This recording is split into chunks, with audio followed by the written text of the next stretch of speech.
Hello, everyone. Welcome to the Woe Factor cast, where we put the woe in woman. So my name is Holly Hartman, and I'll be your host today. I am the CMO and co-founder of the Woe Network. And today we're creating the Woe Factor effect with women who are transforming the business world. And I am so excited for our guest today. Molly Hastings-Parke is amazing. She has some really incredible businesses to help you supporting your children's education with lots of really cool strategies. So Molly, can you tell us a little bit about your business, how you got started, and a little bit about yourself? Sure. So I actually have two businesses. The first is LearningRx, and LearningRx is a brain training center. We're actually a franchise, but I have the only center here in Kentucky. We've been here since about 2011. We actually used to be owned by 7 counties, if y'all are familiar with them. And I managed the center for them, and then I bought the center from them in 2019. So now I'm the franchisee. And at LearningRx, we work on the underlying skills that affect how somebody learns and performs. So things like attention, memory, logic, processing, kind of those areas that make up IQ. And then the second business is a newer business, and that's Grace Place Learning Center. That's traditional tutoring and homework help. And so between the two, we've got cognitive skill and then knowledge. So really supporting, that full brain approach to learning. And so Grace Place kind of came from the need that I saw educationally after COVID. All of that learning loss that we had. At LearningRx, we don't work on knowledge, but that's really kind of lacking right now in a lot of students. So Grace Place is the area that they can come get some of that knowledge back that they lost along the way. I love that. I think, and so for the people that are coming to you, you have various age groups. Is that correct? Yeah, we start at age 5, and then LearningRx even goes all the way up through adults, and Grace Place can even help college students. So that's awesome. Yeah, we saw a big deficit. I was sharing with you earlier that my son is 7 years old. He has ADHD, and started kindergarten in the middle of COVID, and trying to both be online in a space with unmanaged ADHD at the time. So for him, it really is both knowledge and the like executive functioning skills, the learning how to learn effectively. Because I think so much got lost in translation being online. yeah. Have you seen that in your practice and what you do? Yeah, definitely. Especially when it comes to reading. Those kids that kindergarten, first grade, second grade, if any of that was done remotely, there's a huge deficit in a lot of their reading skills. And even just little things like auditory processing, it's how our brain processes sound. It's really important for reading. And even, just those delays we get while we're online, or when we came back to in person, when teachers are wearing masks before we had, the vaccines widely available and everything, that affected how these kids learned how to process the sounds. And so I'm seeing a huge deficit in, these kids that are now like 3rd through 5th grade, where they never quite got those foundational reading skills. And when you throw in ADHD on top of it, oh my gosh, no, they're really struggling. Yeah. So if a parent is in that same circumstance and they're realizing like, man, this is not how it was when I was growing up, I really don't even know what to do to help my child at this point because it's so different. What would that look like for a parent that's wanting to learn strategies for supporting their child's education? Yeah. So definitely, I'm always going to say, we'll come to LearningRx and we'll do a cognitive skills assessment. That's just that starting point to figure out what are your child's strengths and weaknesses. We have an in-depth conversation about any concerns that you have and try to get to that underlying root cause of any learning struggles. And then what do we do to help? So at LearningRx, we strengthen those weak skills through one-on-one training. It's very game-like. But you can also go to the school, ask really targeted, pointed questions of those teachers.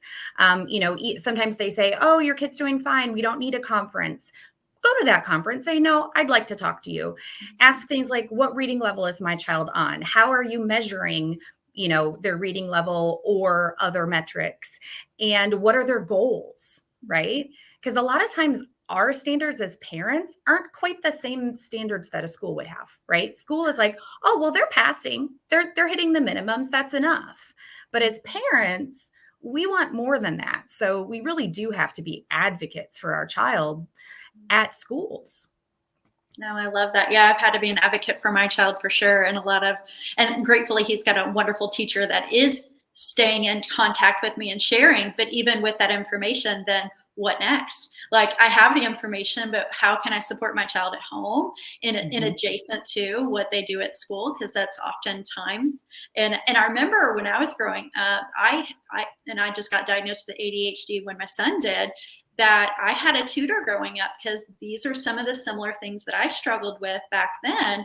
And I was noticing online that you talk about the difference between tutoring and training. Do you mind to share? I know you briefly shared about it, but maybe unpack that a little bit more. Yeah. So essentially, we have two parts to SMART, right? You've got your cognitive skills on one side. That's how the brain is wired, generally what we're born with. And then we have our knowledge bank, which is the information we acquire over time. And so if we only address the knowledge side, but we have a cognitive weakness, it's kind of like pouring water into a cup with a hole in it. So first you've got to identify and patch the hole. That's what LearningRx does. Then if there's a knowledge gap, you do traditional tutoring to get that knowledge back up. But yeah, a lot of people end up having tutoring year after year after year, and it's the only way they can kind of keep up.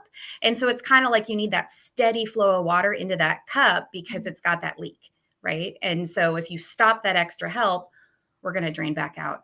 And a lot of times that's even what happens in school. When we've got those IEP or the 504 plan in school, that's great to have. My own daughter has an IEP plan, but it's only accommodations a lot of the time. It doesn't actually get to the root cause of the struggle.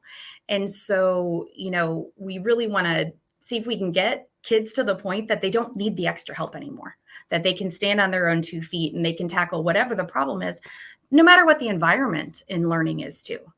Absolutely. You're touching my heartstrings here with that. And I was just thinking, like, mental health. Have you seen how this impacts the mental health of the children and the adults and the people that you work with? What's been that impact that you've seen?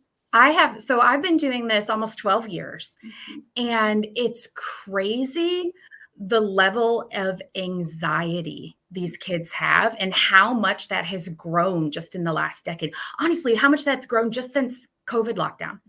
I mean, these kids are under an overwhelming amount of stress, even just from their peers. And, we try to shelter them from a lot of what's going on in the world as much as possible, but they're aware, even if they don't know the ins and outs, they know that as adults, we're stressed sometimes. They absorb that. And sometimes I see these kids that put these unrealistic expectations on themselves. Like they think they're not allowed to make a mistake. They have to be perfect. They have to get all A's. And they just get this shutdown because they can't handle that anxiety and that stress. And it's really sad to see when you've got like a 4th grader that is already like crying every night because they're making a mistake or because they're stressed about a test that's coming up. And really in elementary school, and when it comes down to it, grades don't matter. They really don't. I mean, we want them to be able to learn, but it's really the effort that matters. And I think way too many of these kids feel too much stress and too much pressure. And so, when we can make learning easier, a lot of times that anxiety alleviates. And even just fostering that it's okay to make a mistake. It's human to make a mistake. That's an important part of our kind of philosophy at LearningRx. I love that. You're giving them space to learn in a way that's safe. I think like what you're describing oftentimes is not felt safe for children to make a mistake. It's funny. My son was in my living room yesterday pacing and he was saying something of his imagination. We're just playing with his imagination. But at one point he was like imagining a world. He's like, ooh, a world where I don't make mistakes. And so there's a lot of programming that's happening for our children, like you said, with their peers, with the teachers, with the pressure, and they're having generalized anxiety disorder due to these things. And so when you're as a parent going, okay, that's real, it's happening, I don't know what to do next. So to know that there's a resource out there to help you be able to help your child, because these things ripple into adulthood. And that's Yeah. where, we see people that are in that perfectionist mindset in the workforce and they're burning out. That's what this is creating. But there's a solution. And I love that. So if a parent or a listener wanted to engage in what you all offer, what would that look like? Should they call, which center should they call first, or what would that look like for them? Yeah, definitely. I encourage people always start with LearningRx and get that cognitive skills assessment. So let's just see what's going on. What are the strengths and weaknesses? And the initial assessment package has 3 appointments. So the assessment, then a consultation to go over those results, and then also a trial session to see what brain training looks like, see what it feels like. And sometimes we have students where, yeah, your cognitive skills are all average or above. Maybe brain training isn't the best route for you. Maybe you just had a poor math teacher, or somebody was on a extended leave and you had a bunch of subs. And so you didn't really get consistent learning, or you've been great all along, but this one subject has just given you a little bit of struggle. Well, then the homework help and Grace Place might be a better fit. But always start with the assessment just to know. Even as adults, like, I encourage parents, like, if you're going to have your kid tested, well, why don't you get tested too? Because like you said, once your son was diagnosed with ADHD, you're like, oh, me too. That happened in my family as well with autism. My daughter's on the spectrum. And once she was diagnosed, other people in my family are like, wait a minute. So it's because a lot of it is genetic. And I can't tell you how often in a consultation I'm going over okay, here's the weakness and here's what this likely causes. And a parent goes, oh, that's me. They got that from me. Yeah. So yeah, just get tested and see what's going on. Even if you don't do any training, it's valuable information. Absolutely. So do you do testing where you find if they have ADHD, autism, and all of that? Okay. No, we don't diagnose. But if you're worried about something like that, I have lots of resources. So a lot of people I refer to where you can get that formal diagnosis. Okay. But we don't require a diagnosis at our center in order to offer services. Oh, that's great. Because some people that's a barrier for them. Yeah. And some people don't necessarily want a title attached to things. And so then they won't get the help. They know they need help, but they don't want that title attached to it of an ism of some sort or a disorder, which, it's just, we need help, and so knowing that could also help people to know that. So what are your hours? What does that look like? And how long is a span typically for somebody to get help? Like, what is the traditional amount of time that you see working with a particular person? Yeah. So we're open Monday through Saturday. When we do our assessments, we typically want to do that earlier in the day, late morning, early afternoon. For example, I wouldn't want to test a kid after a full day of school because we know that fatigue from school can affect those scores. But we do a lot of assessments on Saturdays.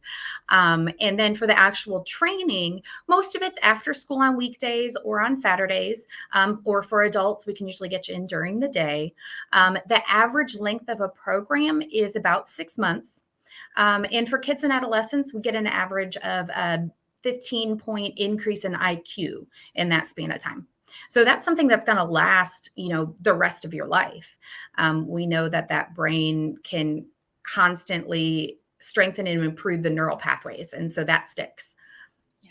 Wow. What a powerful foundation that's getting created for people to, and this is what I've seen is it affects their confidence. It affects so much. And we talk so much about mental health that's out there.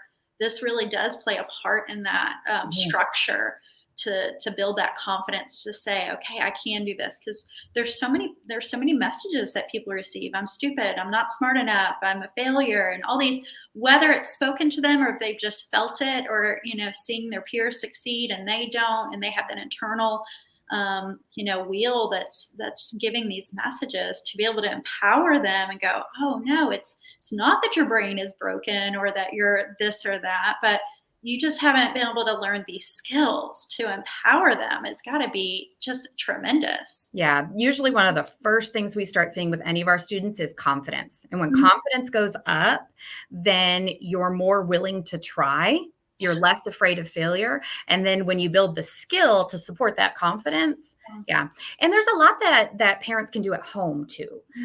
Even if they just want to try to foster that healthy competitive nature, right? That's actually an important thing.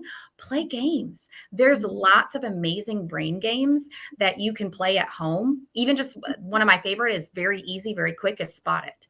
And you can work on your processing speed, your visual processing skills, and putting puzzles together, like having like a 500 piece jigsaw puzzle, just have it on a table at home. The whole family works on it.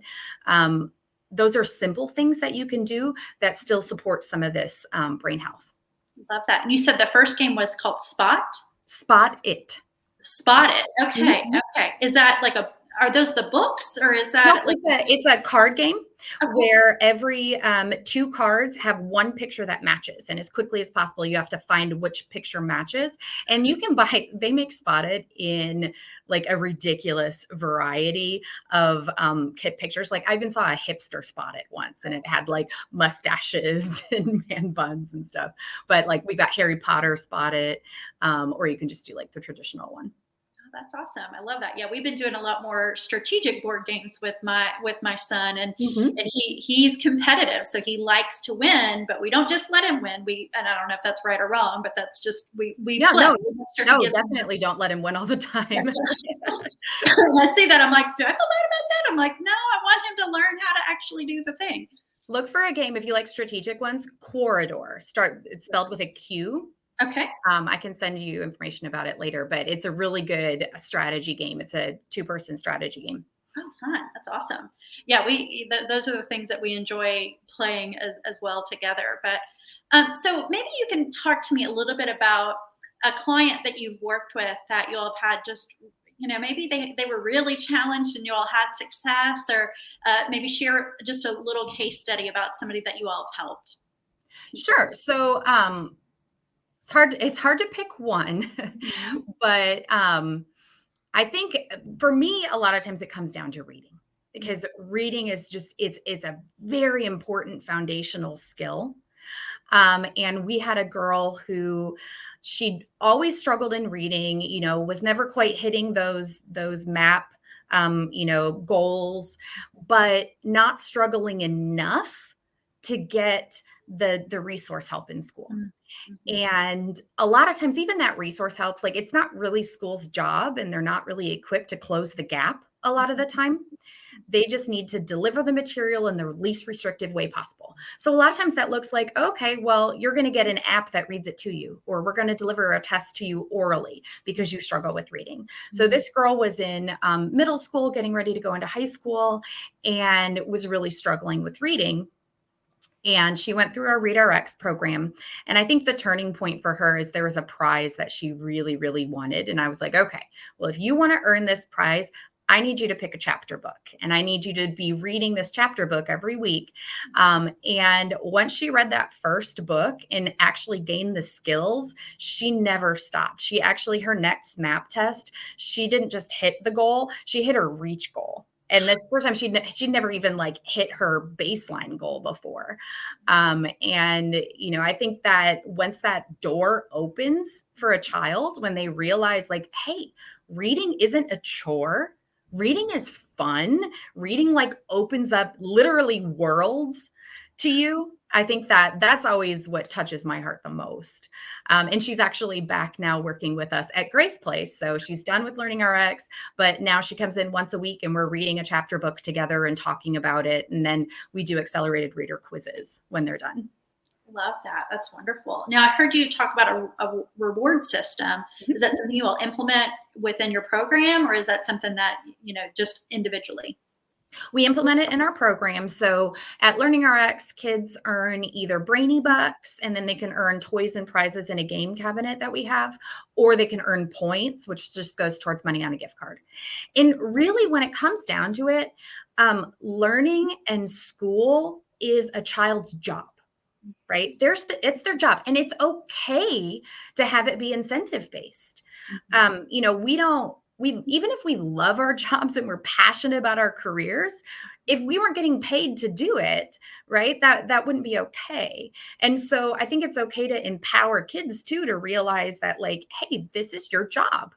And it's not necessarily about getting A's, but it's about the effort and rewarding that effort, just like you might give allowance for doing chores at home, right? Give an allowance for doing their homework, for prioritizing things, for keeping track of assignments and all that. There's nothing wrong with that. So yeah, we do incentivize our training too, especially since at LearningRx, we target weak skills. So we're always working on what we know is hard for them. It's hard to do hard things, especially when it's a kid. You know, we like to do things we're good at. And it's hard when we're constantly picking at those weaknesses. So the incentives help. That's awesome. Yeah, I know my child is definitely motivated by those type of things for sure. And I think, yeah, it makes a big, well, I am too. So I can't, a lot of us are wired that way. And part of the reason why they don't get motivated to do those things as well. And for even a child with ADHD, the dopamine hit that they get by being able to get rewarded for their efforts, that helps them want to continue doing the thing that is going to be healthy for them overall. So I love that. Thank you for sharing that. Also someone might be considering, okay, so how much does this cost? Now you may not have, like, you might have packages and stuff, but is there assistance available, or what would be the financial investment that someone might experience? Yeah. So typically the assessment package for those first 3 appointments is $249. But I also always offer discounts when it's something like, oh, I saw you on the Whoa Factor, or I heard you on the radio. So usually you get half off when you mention, some sort of promotion that we've done. And then after that, the base rate for training is $95 an hour. That's very actually competitive for one-on-one therapies you're going to find. But I also have a sliding fee scale based on income. And so some families qualify for, an even steeper discount on that. And then the number of hours are going to vary drastically depending on need. And then for Grace Place, we do $20 an hour for group homework help and $50 an hour for one-on-one. Okay, wonderful. I think that's helpful. And I'm going to make an assumption that it's all in person, not online, due to learning. We do offer online if needed. And some of so for LearningRx, we can train people all around the country, because most states have at least one LearningRx, but some states don't. And like I said, this is the only one in Kentucky. So we get people that, sometimes they're like a couple hours away. So they might come and do an in-person session on a Saturday, but then we meet remotely over Zoom during the week. Or some people do their entire program over Zoom.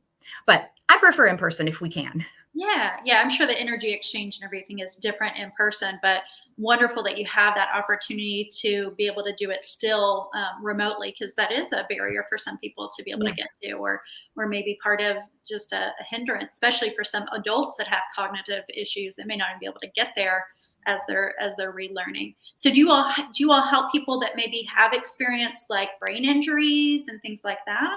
Yeah, definitely. We actually just had a Spectrum News One did a report last week with one of our adult clients who had a brain injury. He was on his bicycle and hit by a truck. And this was 10 years ago. And he first came to us in 2018 after, I think he'd been to like 55 different doctors for all of his different, physical and neurological problems, but was still, knew cognitively he wasn't where he should be. And when we have something like a brain injury, a stroke, other diseases that affect the brain, usually the most common thing we see weak is processing speed. Like the brain is just not processing information efficiently. So that looks like memory loss, can't find the right word when you're talking. And it can be really frustrating and really overwhelming. If the brain is processing information slowly, you get overloaded really easily.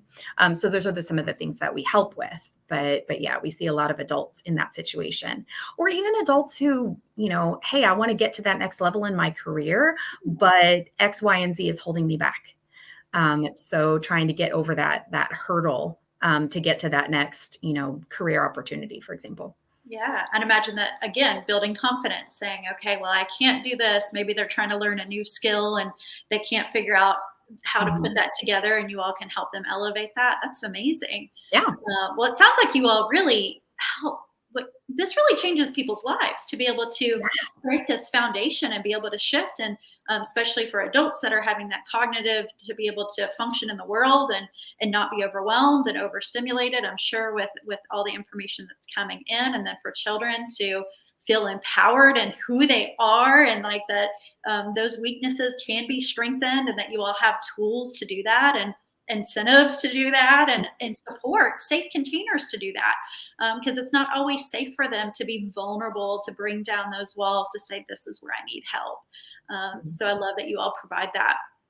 So I like to ask all of my guests what their favorite book is, or something that's inspired them lately. So for our listener, what would be a book that you would recommend? Well, if we're looking for, kind of a business development book, The Success Principles by Jack Canfield is one of my go-to ones. Just that number one, I take 100% responsibility for my life. Like we have us in StudyRx is a LearningRx study skills program, but we teach some of those success principles to kids. Just that one right there. I take 100% responsibility for my life, and I don't make excuses. Like that to me is huge. Like I'm all about you don't give me an excuse. You can give me a reason why you didn't do something or why something didn't go the way it wants, because a reason takes ownership, but no excuses. Yeah, I love that. That's really powerful. For any parents that are listening that are looking to also support in addition to what they do you have any book recommendations for them that might need a resource? For parents, I guess it just kind of depends on what the issues are. But there's a chicken soup for the soul that has to do with brain health. That brain health, I should say. That's got good little digestible nuggets for parents. And then of course at LearningRx, we actually have a book called Unlock the Einstein that was written by our founder. Very cool. That's got good information in it too. That's awesome. Well, thank you so much for being on today. And I always like to ask my guests if there's anything that was like on your heart that you wanted to make sure that we shared that we didn't touch on, and also let people know how they can get in touch with you and any programs that are coming up that maybe they can be involved in. Sure. Well, I guess for me, my motto is everyone has a brain and everyone's brain can function better. Like, I don't care how high functioning you already are. I promise we can challenge you. But just some people do have a greater need than others, but I'm a huge proponent of let's just see what's going on. As far as reaching us, so LearningRx is just learningrx.com /Louisville-Springhurst. But if you get just learningrx.com, find a center, you'll get to us. And then Grace Place is just graceplacelearningcenter.com. And you can, for LearningRx, you can book an assessment right on the website. And for Grace Place, you can even book homework help appointments on the website as well. And then as far as promotions, I'm working on right now a summer reading challenge. It's kind of like a bingo board. And so if you fill up a line or a column, then you can earn gift cards to local businesses. So the piece that I'm working on right now, I'm still working on getting a few more sponsors that want to donate business cards that either kids or their parents can earn. So it can be a parent one too. And then those will go out to all of the area schools to go in their folders to take home, to go in the public libraries, just a way that we can encourage reading over the summer, because it's not a chore. It's fun. Love that. Yeah. So if you're a business owner listening and you can sponsor as well, reach out to them and offer that, because that's a lot of great exposure and connection to help elevate our community in that way. So I love that. And I remember Book It with Pizza Hut when I was growing up. I can't see it, but that's a Book It. Yes. When I was a kid. Yes, I love it. Oh, I was so excited to do that growing up. So yeah, Me too. It's the simplest things, right, that we can do to make that shift. It doesn't have to always be big things. So well, I will put all this information in the show notes as well. And I am so glad to be able to connect with you. I'm pretty sure we'll be booking some appointments to get assessments as well, because again, like you said, if we have a brain, we can always do better. And I think that this is really important for us to know that this resource is available. So this is just wonderful to have you on today. And for all the listeners, thank you for being on and listening. And feel free to add comments as you see this on social media. We can come back and give you the resources or the connections that you need. But until then, keep unlocking your potential with the WOW Factor, and we'll be back soon. Bye, everybody.